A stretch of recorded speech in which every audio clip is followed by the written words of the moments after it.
Coming up on Dr. Kiki's Science Hour, we're talking about women in science with Janet White from the Association for Women in Science. That's up next on Dr. Kiki's Science Hour.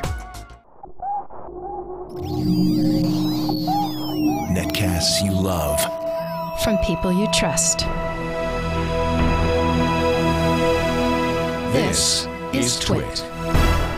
Bandwidth for Dr. Kiki's Science Hour is provided by Cachefly at CACHEFLY.com.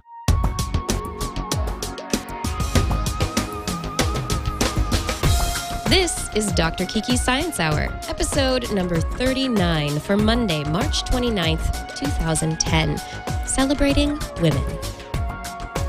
This episode of Dr. Kiki's Science Hour is brought to you by Audible.com.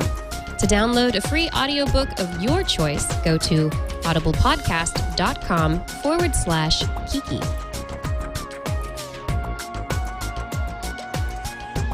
Hi, everyone. Welcome to another episode number 39 of Dr. Kiki's Science Hour. Today, we are celebrating women because it is National Women's History Month of March is, and yesterday was Ada Lovelace Day. Unfortunately, this show did not air on a Wednesday, so we have to push it one day further to a Thursday, and we're going to not just celebrate Ada Lovelace and the first computer programmer, but we're going to celebrate all of women in science. And so today on the show, I'm talking with Janet White, who is joining us. She's a counselor for the National Association for Women in Science. She works in their marketing and communications, and she's also been a past president of the San Diego chapter of the Association for Women in Science. She graduated from Cambridge University in the UK in chemistry, so she's got a chemistry background, which we love. She started her career as an NMR I can never say this word, spectroscopist at Beecham Pharmaceuticals, and she worked on antibacterial drugs. She moved into a management role and got an MBA and joined a strategy consulting firm, Arthur D. Little. She moved to Princeton, New Jersey in 2001 and joined PhysRx, then joined the Women in Science at that point in time, with the active Central Jersey chapter. In 2002, she got to move to sunny San Diego to take a position as the Director of Strategic Management at Pfizer Global Research and Development. And she immediately joined the AWIS San Diego chapter because what else is there to do? You're a woman in science. There's an association for women in science in San Diego. You join. It's great. She served as their president from 2004 to 2006, and she won an Athena Pinnacle Award in 2005 on behalf of the AWIS San Diego chapter for support of women in science, received the San Diego President's Award from AWIS in 2008 for her contributions to that chapter, and she's now going to talk with us today about women in science and the wondrous things that women have done for science. Janet, thank you so much for joining us. My pleasure, Dr. Kiki. Yeah, so tell me a little bit about yourself and what got you interested in science initially. Well, I come from a scientific family. So originally it was my dad. He's a professor of physics and crystallography. And I always wanted to be like my dad when I grew up. I think like so many kids do, you look at your parents. And so I was always interested from science in an early age. And then when I was at high school, I had some wonderful teachers who really, they encouraged me and they really built my curiosity and my interest about science. And then you got into chemistry. What was the NMR spectroscopy? What was that draw for you? Oh, well, with chemistry, I've always enjoyed cooking and eating food. And to me, chemistry is such fun because you actually get to cook up chemicals and make new molecules. And the only downside is that you can't always eat them at the end of the experiment. So I always enjoyed the creative aspects of chemistry. But I also enjoyed the more abstract and theoretical side of science, and particularly mathematics. And so NMR spectroscopy is a great scientific discipline for combining that more theoretical, mathematical side with the organic chemistry and cooking up new molecules. So my job was a lot of fun. I actually had to figure out the molecular structures of new drug compounds, either ones that the chemists working in the labs upstairs had cooked up, or sometimes I got to look at natural products that our biologists had isolated from microorganisms in the soil. And that was really fun. That was real detective work using NMR spectroscopy and other techniques to figure out what these molecular structures look like. And going from the NMR, going from lab work into the business, the actual MBA side of things, what led you in that direction? Well, when I got my first degree, my bachelor's degree, I thought that was all that you needed to have a successful career, particularly in industry. I went straight into industry rather than staying in academia. And so I didn't take the time to get a PhD. But after I'd spent about 3 or 4 years working in industrial drug research and development, I realized that maybe that had been a mistake. And rather than going back to school and studying for a PhD, I decided that an MBA, a business degree, would allow me to move more into the management of science and not so much into actually doing the experiments in the laboratory myself every day. So that was the main driver. So you did the actual doing the experiments in the laboratory. After a while, that wasn't what you wanted to be doing so much. That's right. Well, I think if you have a PhD, then you tend to get positions where you are designing experiments, dreaming up ways that you can address a hypothesis and directing the work of other scientists. But because I just had a bachelor's degree, I was doing fairly routine, repetitive work in the lab. And sometimes it was just a challenge to see how much work and how many repeat experiments you could get done in a day. And I wanted to do something that was a little bit more strategic. And so I realized I had to get a higher degree of some kind, either a higher scientific degree or a higher business degree, to get into that kind of a role. Yeah. I think there's definitely a certain amount of that repetitive, monotonous activity in science where you just have to drive through it. And maybe someday computers will be able to do all of it, or robots, but until that happens, it's grad students and lab techs. That's right. But I think some of the most cool stuff in science is actually working in multidisciplinary teams and groups, where you may be the expert in one scientific discipline, but you're working with people in other disciplines on a much bigger scale problem. And it's very, very interesting to learn about what the other scientists do, and it gives you a broader perspective, I think, on your own work and your own experiments. Yeah. So getting into the broader topic of women in science and where women are in science, there was a question that was brought up in our chat room here that it says, why are there women in science? Why are we talking about women in science? Isn't science sexless? Do you have any comment to that?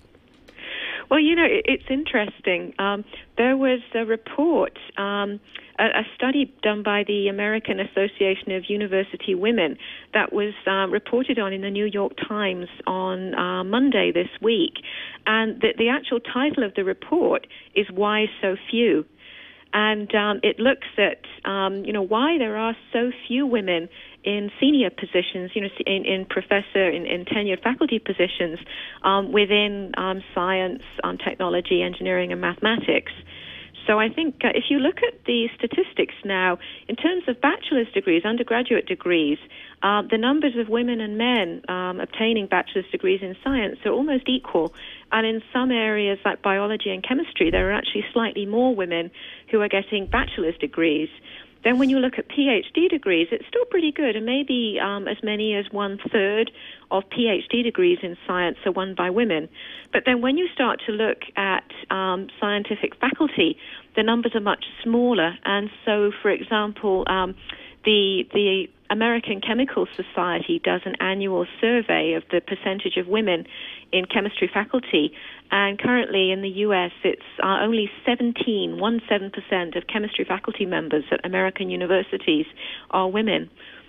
So I think Wow. it still is an issue. While we're better represented at the undergraduate level, there's still a very, very big gap in representation at the level of professors and faculty members. Yeah, I think that's an important point to bring up, where you see a lot of women at school. If you're in a university or you're going to a college, there are definitely women in your classes. But how many of your classes are taught by women, and how many of them are full professors?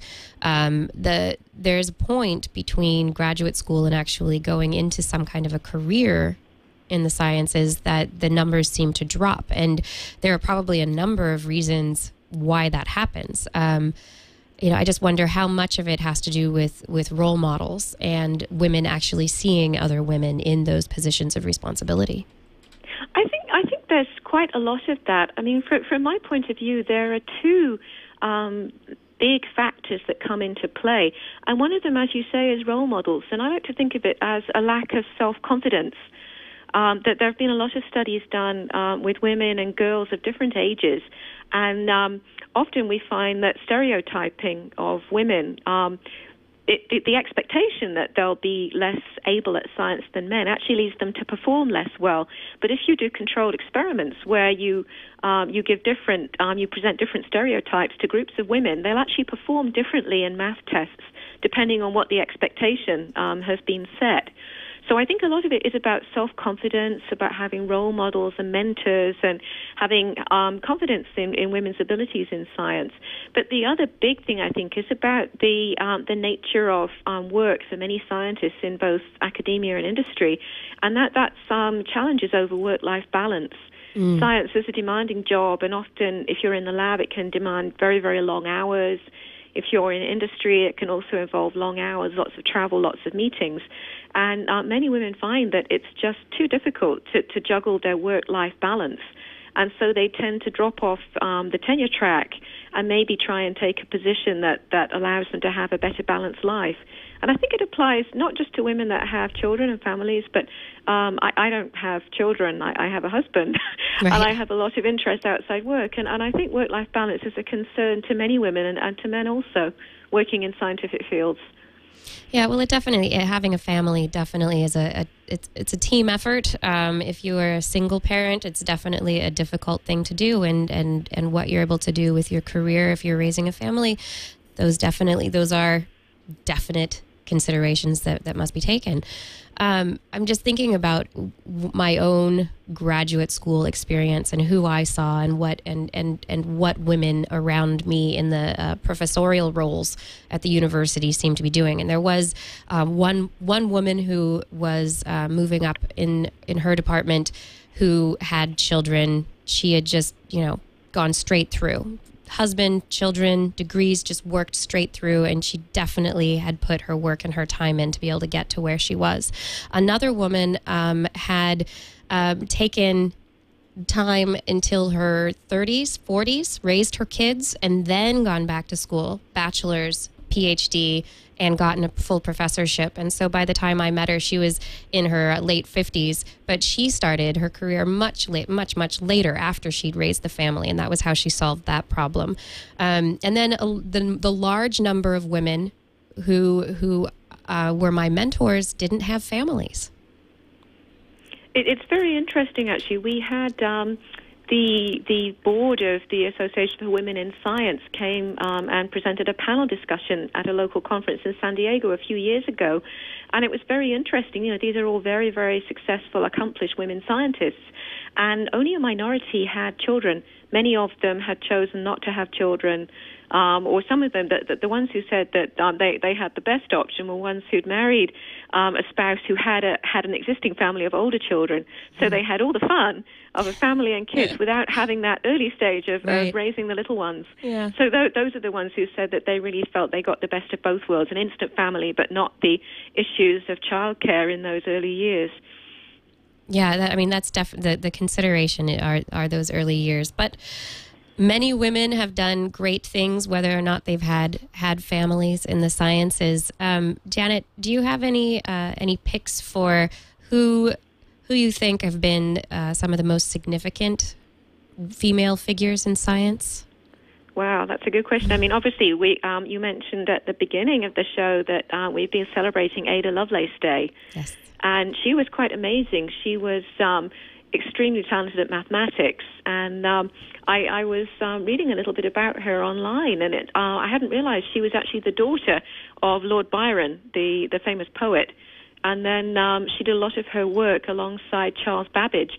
And I feel kind of a personal connection to her story, first of all, because I also went to Trinity College in Cambridge, where Lord Byron was an undergraduate, and he's notorious for having kept a pet bear in his rooms in the college. Oh, my goodness. And people still talk about that today. So I feel some connection with Ada's father. But also, my dad at one time was a physics professor at King's College in London, and that's actually where Charles Babbage built his difference engine, the engine that Ada Lovelace documented so well. And the parts of his unfinished engine are still in the museum at King's College University, in the University of London. So I feel like I have some personal connection to Ada.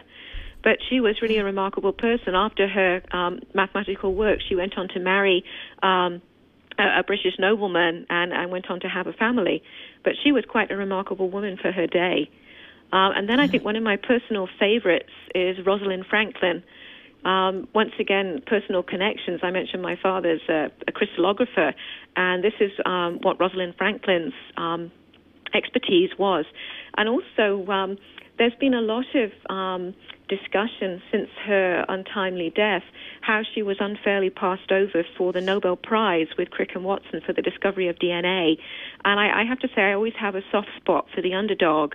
And so I really feel for her, partly because I really enjoy the field of science that she worked in, but also because I think she was not recognized adequately during her lifetime for her contributions to such an important scientific discovery. Yeah. Yeah, absolutely. That's something that's too bad. People do recognize her, and she definitely would have been recognized had she survived. Yes. Had she lived longer. But it's unfortunate. But I think a lot of people over the last few years, I've seen her story come out more and more. Yes.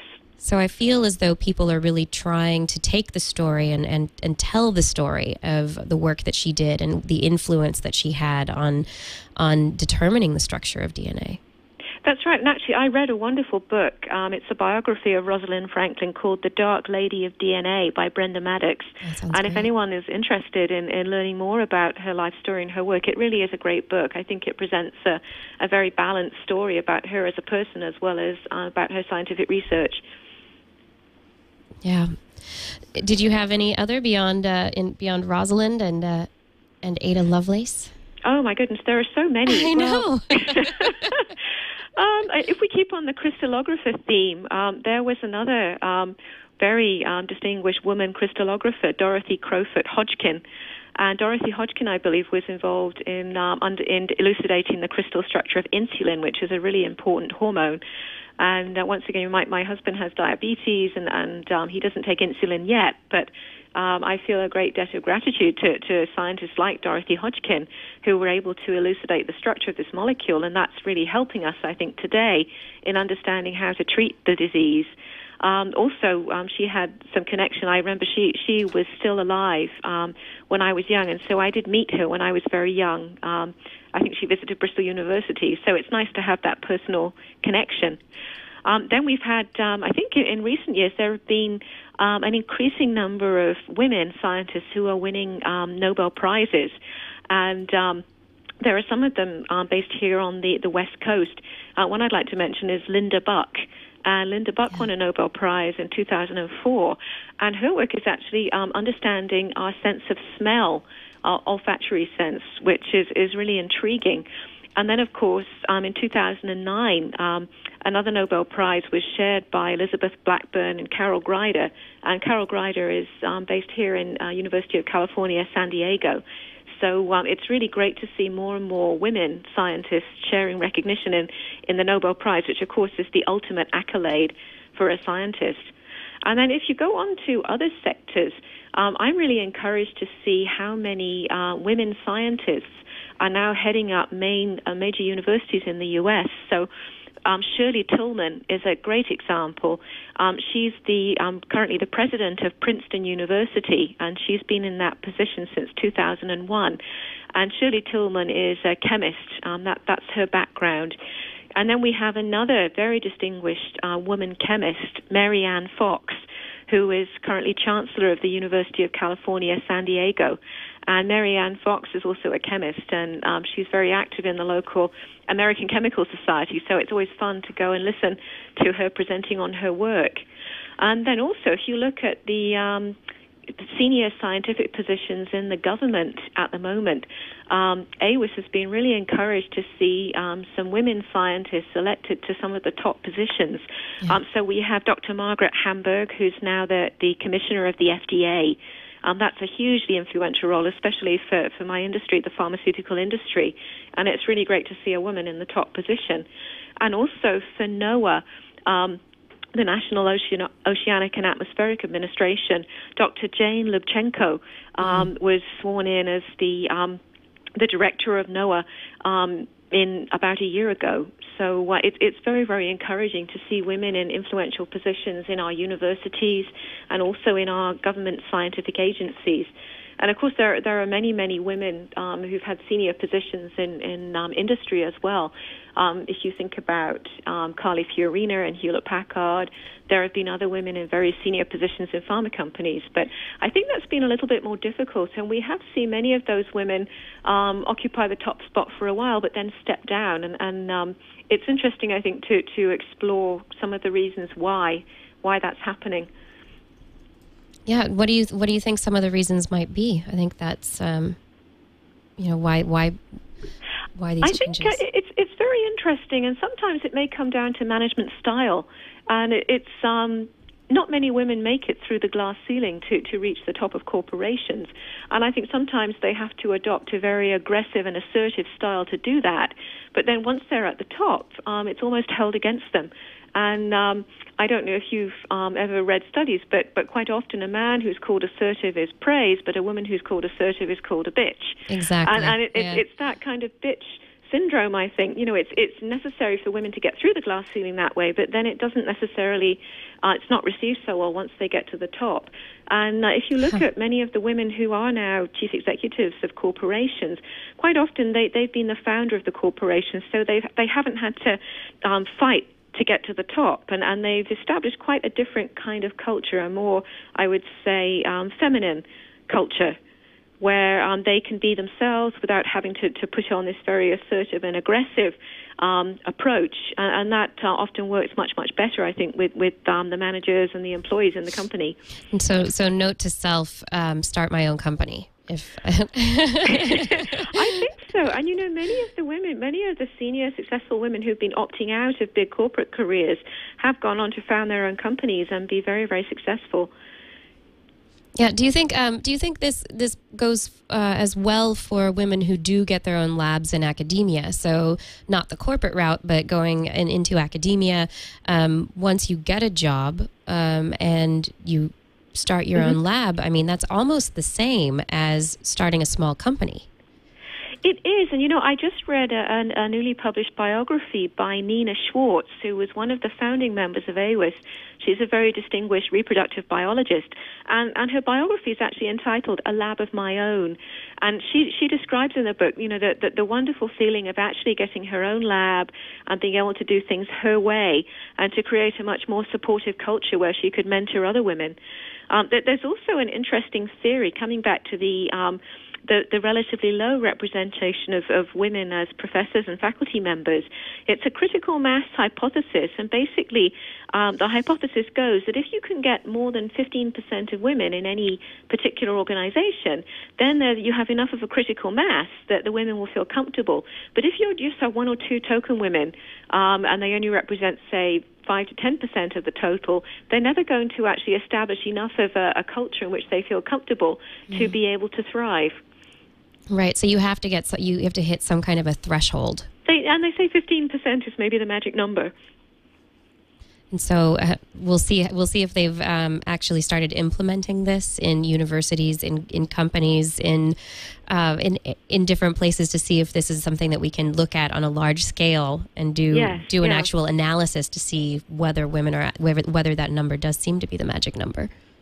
I think at the moment the data is more anecdotal, so it's more in situations, in case-by-case basis, women have reported feeling much more comfortable, and when they've looked at the number or the concentration of women, it's usually about 15% where that change happens. But it would be very interesting to get a bigger and more quantitative study. I know as scientists we always like to see quantitative data rather than more qualitative and anecdotal. Yeah, absolutely. Anecdotal data is never the data that's where we like to start. You start. That's right. You because start it's a with hunch. Exactly. Yeah. This seems to be the way it is. Now let's go test it somehow. Yeah. Is this really a trend, or is it just an artifact? Exactly. Yeah. Well, I need to take a moment to thank our sponsor. So for just one moment, just hold on the line. Mm-hmm. Okay. This hour of Dr. Kiki's Science Hour is brought to you by Audible.com, the leading provider of audio books. And Audible.com is giving viewers and listeners of Dr. Kiki's Science Hour a free download of an audiobook if you go to their website. And they have a special website that you can visit. It's www.audiblepodcast.com/Kiki, Kiki. And with that, you can download, if you go there, you can choose a book from any of their over 60,000 titles in all sorts of genres. But of course, science is where I like to start. And in my pick of the week for this week's Audible I'm not going to be able to open that up right now, but for the pick of the week for this week's Audible podcast book, I'm going to choose The Female Brain by Luann Brizendine. Now, Luann Brizendine is a researcher who has spent a lot of time looking at hormones in the brain and how they affect the brain and the body and the different sexes and behavior and psychology. And she's written a book called The Female Brain. Now, I will say there are a few caveats for me personally with the book. I don't think that everything is completely accurate, so don't take it as a gospel. But it is a very interesting look into how hormones work and their role in developing who we are and our personalities and how we come across. And I do believe that recently she also has another book, which is also available in Audible.com, The Male Brain. So you could download both of them, one free, and then if you got a membership with Audible, you could download The Male Brain as well. So there you go, audible.com. If you're interested in the free download, remember the website is audiblepodcast.com/Kiki. And with that, I'd like to thank audible.com for sponsoring this hour of TWIT programming. Thank you very much. Now, Janet, I am interested in knowing a little bit more about, the strides, I guess, that women have made. So from, we have a few names that you've offered to our listeners. We've talked about some of the struggles that women are up against. We've talked about some of the successes, but and some of the cultural, I guess, the cultural aspects of being a woman in science. But I think we've made huge strides, don't you? I would agree with you, and I'm particularly encouraged. We talked earlier about the very balanced representation of women undergraduates doing science, and I really love doing science outreach with girls in high schools and maybe even middle schools.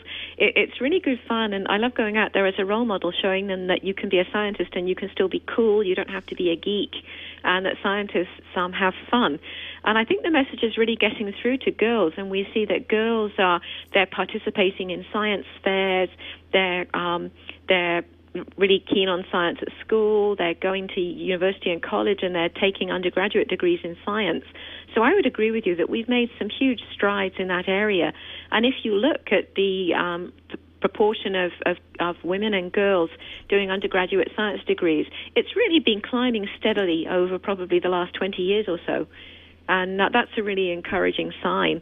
And I think also the report I mentioned by the American Association of University Women, they've looked at math abilities, and they're saying that if you look at 6th and 7th graders who score more than 700 on their math SATs, 30 years ago, boys would outnumber girls by 13 to 1, but now it's only boys only outnumber girls 3 to 1 in scoring more than 700 on a math SAT. And I think that's a great way of measuring the progress that girls have made in these things. And I know a lot of attention there have been a huge number of programs, outreach programs, special programs for girls to encourage them to pursue science and math. And I think we're really seeing that that's working. So in terms of inflow to the pipeline of scientists, you're right, we've made some tremendous strides. And also, if you look at industry, I would say probably in industry more than academia, women are very well represented at the level of intake of scientists and also in middle management of science. But I would still say that we're very underrepresented when it comes to being heads of R&D departments in companies. It's much rarer to find a woman who's head of R&D and much more common to find a man. But really from the bottom up, I think we really are driving change. And the problem is moving higher and higher up the tree until it becomes difficult because, of course, you're dealing with a much smaller sample of women who've reached high-level positions. There was a very interesting study run in June last year, or reported in June last year. And in that study, they looked at whether men and women were given equal opportunity in applying for senior faculty positions at some of the top universities in the U.S. And the findings of the study were very interesting, quite controversial in a way, because it turned out that the problem wasn't lack of opportunity. It's just that women weren't applying for these senior positions. And for those women that applied, the success rate was just the same as the success rate for men who applied. So I think sometimes it does come back to that issue of confidence, self-confidence that I mentioned, that we ourselves as women are perhaps less confident in our abilities than men are confident in their abilities, and that translates into the kind of things that we put ourselves up for. Yeah, I think that's a really good point, because if you're not confident in your abilities, you're just not going to try. And maybe exactly. Yeah. And maybe it is maybe not necessarily that men are more confident in their abilities, but maybe they just don't care as much in the outcome. I don't know. They've done some interesting studies. Apparently, if you praise, let's say you have a scientific team leader and you praise them for a good piece of work, they say typically women will always say, oh, it wasn't me, it was so-and-so. And men will always just say, yeah, that's great, I'm fantastic, I did a good piece of work. And I think as women, we tend to blame ourselves when things go wrong and attribute credit to other people, where men always blame other people and take the credit themselves. And I apologize to any men who are listening. I know. I don't mean to stereotype, but I think these have been the findings or the trends that people have seen in some studies. And I think it's good to be aware of that as women, that we should take the credit for our successes. Absolutely. And we shouldn't be embarrassed to take the credit. Absolutely. If you've done something well, you should let it be known, or at least accept that you've done it well. That's right. Yeah. And I think also looking at how girls and boys are doing differently in school, and girls, there was the whole a couple of years ago, Lawrence Summers fiasco, where he said, girls and boys he took from a study that seemed to indicate that girls and boys had different abilities, that boys were better at rotating objects in space, and girls were better at language and other things. And so there are these different abilities, and so he came from that, girls aren't good at math, girls aren't good at science. And what seems to be more the case, though, and I don't know if you've seen this as well, is that when girls are given the when they're kind of pushed and when they're given the appropriate fostering by teachers and by parents, suddenly the difference disappears. That's right. I mean, there's expectation theory in I think it's psychology, or is it sociology? They've done studies on teachers, and they say in math classes, teachers just unconsciously or subconsciously give more attention to the male students because they expect them to be better at math. And so if you look at, the number of times they'll speak to a student, they speak much more to the male students in a mixed class than to the female ones. So I think it's important for us to be aware that there are these biases that we're just completely unconscious of, and then to try and act in a way that's more balanced. Yeah. Dr. Mom in the chat room says that some of that attitude came from the late 40s and early 50s, when women were encouraged to get back to the house, in part to free up the workspace and jobs for the returning soldiers, which I think is interesting because women took up the role, many women took up the roles of working when the men were off at war during wartime, and then that changed. Do you think that is still part of the holdover? I think it could be. I mean, I like to think that as you say, we have made great strides, but you still hear some horror stories. And I actually kept an article from Chemistry and Engineering News, the American Chemical Society newsletter, about two women chemists from William Patterson University, and they described a hostile work environment, and it was awful. They were yelled at all the time. The professor whom they accused of the harassment got their names mixed up. Because he just seemed to see them as women and not as people or as staff members. And it was just a horrific story, and I could not believe that this kind of thing still goes on today. But I think you're right. Perhaps it's an older generation, and perhaps they just don't realize that times have changed and that that women have equal expectations to men. Yeah, and now there is that definite the definite feeling, you can be or do anything that you want to. And it seems that now the hardest thing to do is figure out what you want to do and then to stick with it. That's right. And in fact, I know that some people are now saying maybe we need to have support groups for young men, because there have been so many programs and initiatives to encourage young women to do science and scholarships and special programs, that now the boys are falling behind. Which is so true. That's another interesting story. Yeah, that definitely is an interesting, a really interesting story. The fact that, for so long we saw girls not going into the sciences, that the numbers were behind, and now there are far more girls going into the sciences, as you said earlier, than boys are. Well, the numbers, it's not far more, but the numbers are starting to shift. Yes. Yeah, so there needs to be, we've had the girls, let's make the girls feel strength and self-confidence and interest in science. Now let's bring it back to the boys as well. Maybe have some co-ed programs. I don't know. Yes, yeah. I don't know, but maybe, there is also evidence that when girls are taught in environments that don't include boys, when you have the individual sex environments, then they seem to do a lot better because the environment is different.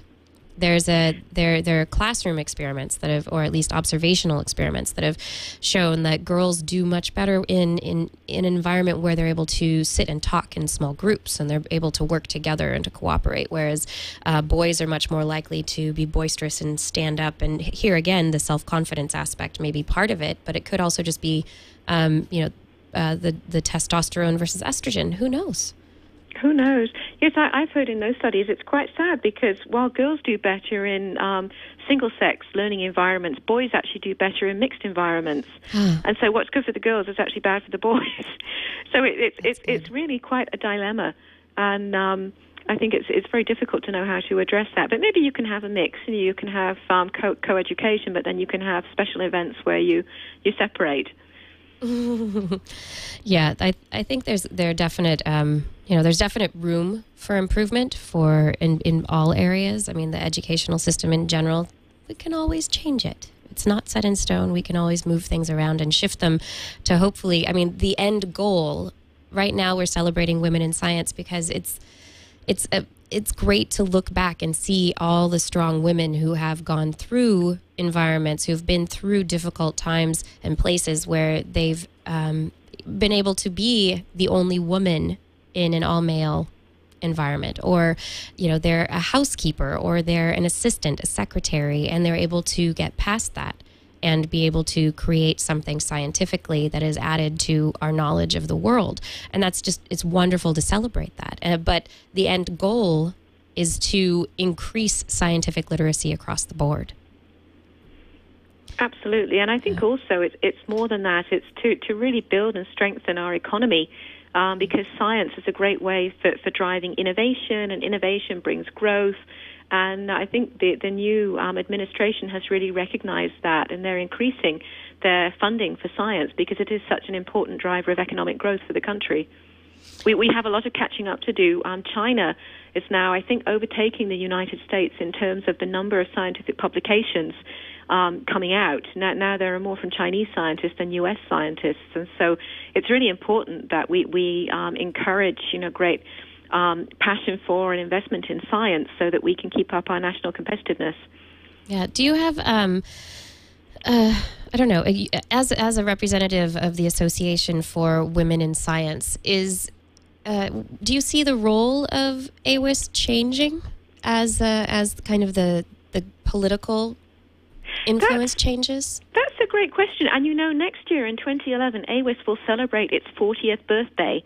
And so we're already looking forward to that and looking back over how far we've come and thinking about what our strategic imperatives should be going forward. And what we tend to do is we focus in two main areas. One area is continuing to change the system, but then the second area is equipping women scientists with tools that will help them to build successful careers in science. So let me give you some examples. So in terms of changing the system, in the early days, AWIS advocated hard for the passage of Title IX, and we still we provide statements and expert input to the government on various issues that impact women in science. What we're focusing on now, though, is shifted, and now we're focusing very much more on improving conditions for women in the workplace. About half our members are in academia, and the other half are in industry or government or other positions. And I think we see that a common problem women scientists have in all of these employment sectors is working conditions that are not conducive to work-life balance. And so that's something that we're really advocating for strongly now. Then in terms of the second emphasis that AWIS has in equipping women with tools to manage successful careers, those kind of things, I think, don't change so much. So if you're on an academic track, it's all about providing you tools and help in understanding how to successfully apply to grants, how to build a lab, how to succeed in an academic environment. There are also many tools, for example, how to network, which is so important, I think, in all employment sectors, both in industry and academia, how to build strong networks, about mentoring, about coaching. And so AWIS is really focusing on these two areas. And some things, I think, always stay the same, and other things, particularly in changing our external environment, we have to build on the gains that have already been made because there's still improvements that can be done out there. Yeah, we don't want to ever rest on our laurels, so to speak. There's no room for saying, hey, we did a good job, pat on the back, and just stopping. That's right. There's always... That's right, because there are still these horror stories that you hear about, and you think, how could situations like that happen in this day and age? But sadly, they still do. So I think there's still a lot of work just to get out. Maybe the top institutions are now really have much more equitable policies and procedures, but maybe there are other institutions that haven't quite caught up. And so there's still a lot of work to do. Yeah. And if people are interested in AWIS and what they're doing, where can people go to find information on it? I would say that the first port of call should be our website, which is www.awis.org. So that's awis.org. And the website, it's a mine of information. There's all kinds of information, whether you want to know about becoming a member, joining a local chapter. We have over 50 chapters across the United States, and so there's a good chance there's a chapter near you. We've also very active on social media, particularly LinkedIn. And you can join the AWIS group on LinkedIn. And that's a great way of building up your own virtual network and a virtual chapter of other women in science that you can interact with. But I would encourage people to get involved. I've really benefited hugely from my involvement in AWIS. It's given me opportunities to learn new skills, to develop my management and leadership skills, and particularly networking. I've made many friends. I've actually got new jobs through my connections in AWIS. And it's a multidisciplinary organization, so it reaches across all scientific disciplines and all employment sectors. And because of that, I think it can really broaden your opportunities and widen your horizons as a woman in science. Oh, and men are also eligible to join. You don't have to be a woman. Yes. You don't have to be a woman, and we have some male members. And the name is the Association for Women in Science. So as long as you support and promote the success of women in science, you're very, very welcome to join us as a member. Yeah, and there are local chapters all over the United States. If you just go to the website, you can probably find something near you where there are local activities taking place. And I actually recently got a note in my email inbox from the East Bay area chapter of the Association for Women in Science that they're having some events that actually are good for professional development and networking stuff, and that happens all over the country. These organizations, these local chapters, put on all sorts of great events. Is there anything happening down in San Diego right now, Janet? Are there any events coming up? We do. We have a wonderful event coming up. I think it's on May the 6th. It's our annual scholarship gala. So every year, the local San Diego chapter awards a number of scholarships to young women who are studying for degrees in science, technology, engineering, or mathematics. And the only criterion is they have to be studying in a San Diego academic institution. And we're going to have a wonderful event. It's going to be at the Science Museum in Balboa Park in San Diego. And we'll have a reception, networking, cocktails, and the highlight of the evening will be the presentation of the scholarships to the lucky winners. So that really is a great event. It's our flagship event for the year. And you can find out more information about that on the chapter website, which is AWIS SD for San Diego.org. So that's www.awisSD.org. And there's more information about that event there. Great. I think that'll be fantastic.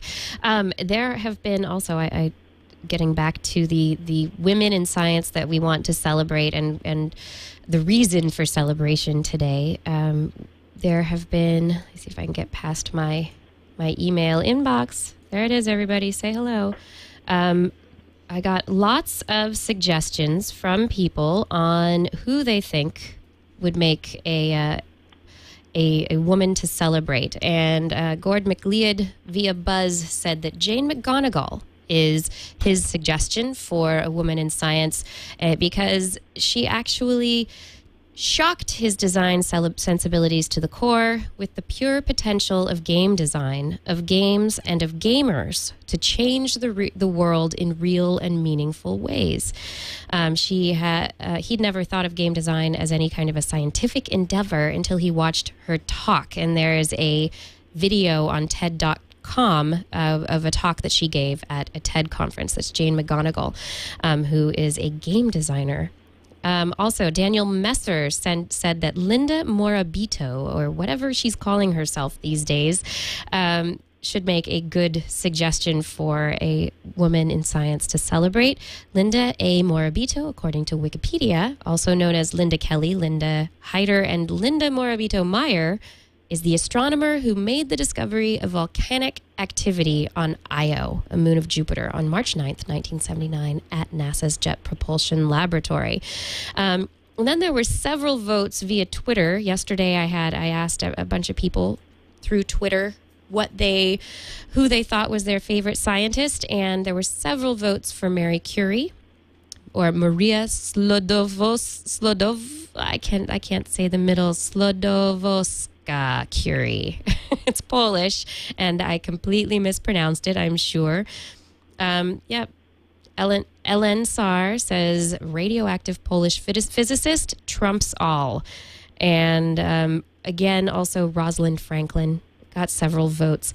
Jane Goodall as well is a huge inspiration for many women and men around the world. Her research into chimpanzee behavior in the wild it was revolutionary. Lisa Randall in physics. She's a modern female physicist who is doing some wonderful, wonderful thinking on string theory, theoretical physics is kind of it's an interesting realm. You just get to think and come up with ideas, and she's come up with some great ones.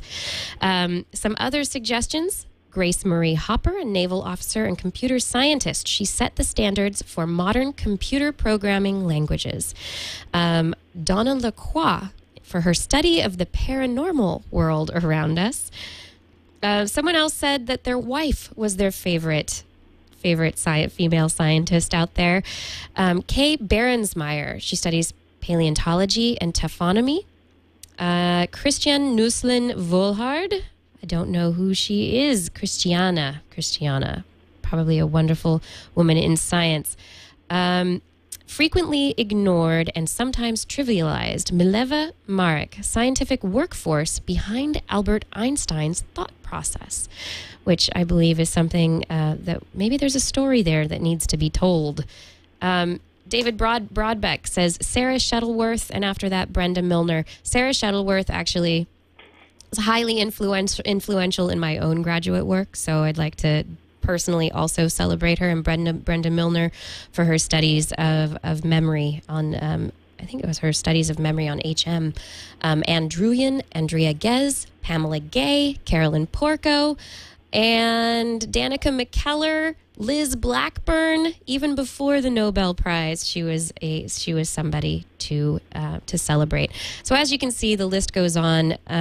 Janet came up with many names herself earlier in the show, and I'm sure there are many more women out there to be celebrated. And I'd just like to ask you all to take a moment to think about the woman in science in your life, past, present, future. Is there a woman out there who you can celebrate and say nice things about? It's always nice to say nice things about these women. Janet, do you have any final thoughts on this subject? I just echo what you say. It's great to celebrate women in science and their accomplishments, and let's look forward to many more in the future. Yes, let's look forward to many more women in science in the future doing amazing work. And hopefully someday this won't be, maybe someday it won't be something that we specially celebrate separately from men in science. But, it's always nice to have a celebration.